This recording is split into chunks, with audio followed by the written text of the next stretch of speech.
Olá, gente.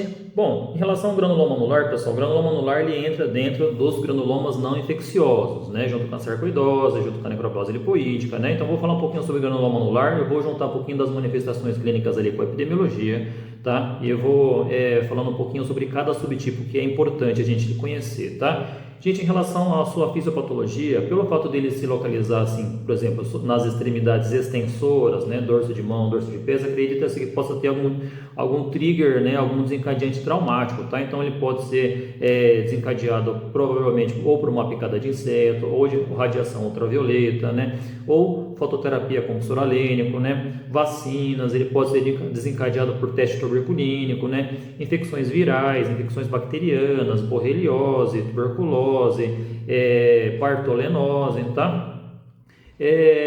Associado também a algumas neoplasias, gente. Então, assim, 10% ali dos granulomas, do granuloma anular, principalmente com uma forma atípica, está associado a neoplasias. É por isso que é importante a gente, sabendo-se disso, né, investigar aqueles granulomas anulares em pacientes mais idosos, né? Doença sistêmica, que é clássica no granuloma anular disseminado, gente, diabetes, lipidemia, sarcoidose, lúpus, tá? Então, sim, são várias outras doenças associadas ao granuloma anular, tá? Então, como ele acomete gêmeos univitelinos, né? Então ele tem uma tendência familiar já conhecida, tá? Então, associado ao HLA-B8, principalmente as formas localizadas, então menos HLA, né, gente? Que a gente fala HLA-B8, forma localizada, e HLA-BW35, HLA-B31, né, as formas disseminadas, tá? A gente tem vários subtipos de granuloma anular. O granuloma anular localizado é o mais comum, tá, gente? Então, qual que é a característica clínica fundamental do granuloma anular? São pápulas normocrômicas ou levemente eritematosas, agrupadas num aspecto anular arciforme, de crescimento centrífugo, lento e que deixa o centro hiperpigmentado ou algo atrófico. Essa é a característica clássica do granuloma anular localizado, ou clássico, que ele é mais comum em crianças, né, em jovens, tá, em pacientes com menos de 30 anos de idade. Tá? Então, a forma clássica localizada, né, com essas características mais comum em jovens. Tá?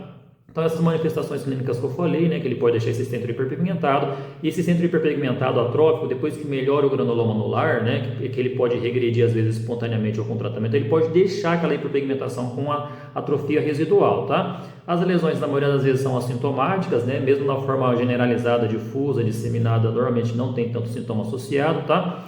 A forma localizada, então, como eu disse, né, ele tem essa topografia assim, clássica, né, de dorso de mãos, dorso de pés, às vezes superfícies extensoras, joelhos, cotovelos, né? Bem típico, né, dessa doença, tá? Então, a forma disseminada, gente, né, ela comete mais, ela tem uma epidemiologia bimodal, que a gente diz, tá? Então, a gente lá em cima, ó, tá vendo? Ele acomete pacientes menores, né, do que 10 anos de idade. Ele acomete pacientes entre 30 e 60 anos, ali com uma média de 50 anos, principalmente no sexo feminino, associado a alguma doença sistêmica. Pode ser uma neoplasia, pode ser o diabetes, lipidemia, né? Pode ser hipotiroidismo, tá? Então, é importante a gente sempre investigar também, tá? Ele representa 10% dos subtipos de granuloma anular, e normalmente as lesões são pápulas eritematosas também, normocrômicas difusas, tá? Ele pode ter um aspecto arciforme, pode ter um aspecto anular, mas ele às vezes pode ser papuloso assim, tá, gente? Mas normalmente no tronco, extremidade proximal, pode ser antebraços, mas de uma forma disseminada, tá? Bilateral e simétrico. O granuloma anular subcutâneo, gente, normalmente ele acomete mais pacientes jovens também, tá? Associado também com o granuloma anular clássico, né? E ele é uma pápula, um nódulo, né? Ele é recoberto por uma pele normal ou uma pele levemente eritema amarelado também, tá? São lesões firmes, gente, né? Só que são móveis aos planos profundos, tá?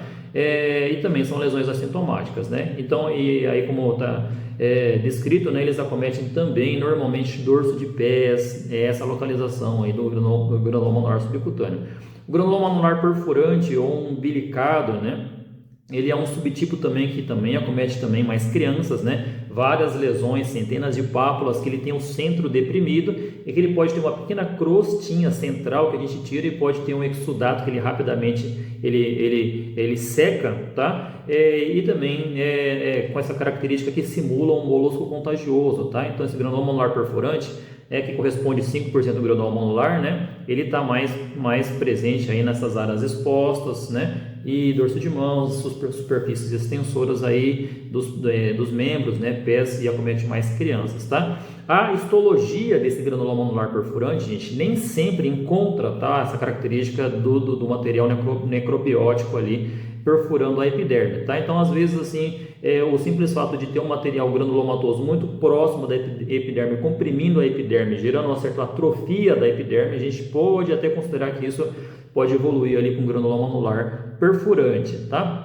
O granuloma anular eritematoso também foi descrito também. Ele é mais comum em idosos, né? Normalmente são várias pápulas eritematosas que evoluem de forma também lenta e centrífuga e deixa aí esse anel hiperpigmentado e pode deixar o centro também hipopigmentado, tá, gente? O granuloma anular actínico, que a gente tem uma certa dúvida ali em relação ao granuloma actínico, né? Que a gente vai falar mais para frente, tá? Mas ele também acomete mais áreas expostas. Então a gente viu lá que a própria radiação ultravioleta também ele é um fator desencadeante ali do granuloma anular, tá?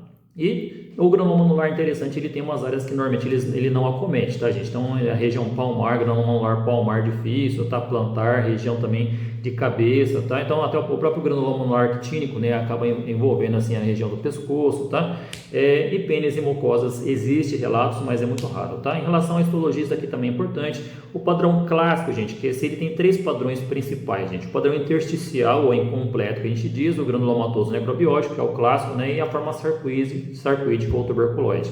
A forma granulomatoso necrobiótico, que é o clássico, é aquele padrãozinho de células estiosas epitelioides empaliçadas, né, envolvendo o centro de um colágeno degenerado necrobiótico e com uma abundância de mucina. Esse é o padrão clássico, e nesse centro aqui as fibras elásticas podem estar degeneradas, elas podem estar normais ou diminuídas, tá? Mas ele tem esse padrãozinho aí, tá? Ele pode ter presença de eosinófilos também, só que o que não tem normalmente é muito plasmócito, tá? E é bom até para a gente diferenciar da necrobiose lipoídica, que a necrobiose lipoídica ele tem mais plasmócitos, tá? Mas ele tem também questão de prova também, tá, gente? Então, um padrão intersticial que normalmente é um dos que mais encontrados ali na rotina, tá? Onde os estiócitos, eles estão entre as fibras de colágeno, não necessariamente empaliçada, tá? E também ali associado a algum processo inflamatório, linfócitos, tá? E a presença de mucina também nesse padrão aí mais difuso, tá? Mas ele pode ter um padrão sarcoídico, né? Lembra da sarcoidose, granuloma nu, né? Ou seja, um padrão granulomatoso, células epitelioides, células de Langerhans, células de corpo estranho, sem processo inflamatório, tá?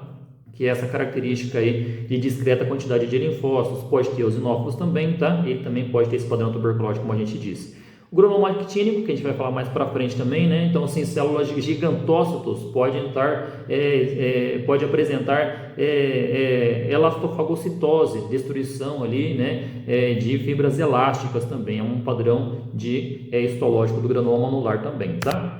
E o seu tratamento depende do tipo, né, gente? Né? Então, mesmo o tipo localizado é um pouquinho difícil. A gente sabe que o granuloma anular ele pode melhorar com a própria biópsia, né, da lesão, tá? Mas, às vezes, né, então corticoide tópico, corticoide intralesional, né, crioterapia, cuidado para não fazer hipocromia residual, né, Tarfic, enfim, né, Modic, são tratamentos interessantes ali para a forma localizada, mas meio difícil. E para as formas disseminadas, por exemplo, normalmente tratamento sistêmico, Dapsona, 100 mg, hidroxicloroquina, iodeto de potássio, colchicina, pentoxifilina, enfim, né? Tem inibidor de TNF, tem um inibidor de TNF, então assim, ele tem relatos melhorando, às vezes não melhorando nada, tá? Mas os inibidores da JAK ali como tratamentos promissores, porém com poucos relatos ainda, né? Não tão robustos, tá? Mas o granuloma anular disseminado é bem difícil de tratar, gente. Praticamente ele responde muito pouco a qualquer tipo de terapia,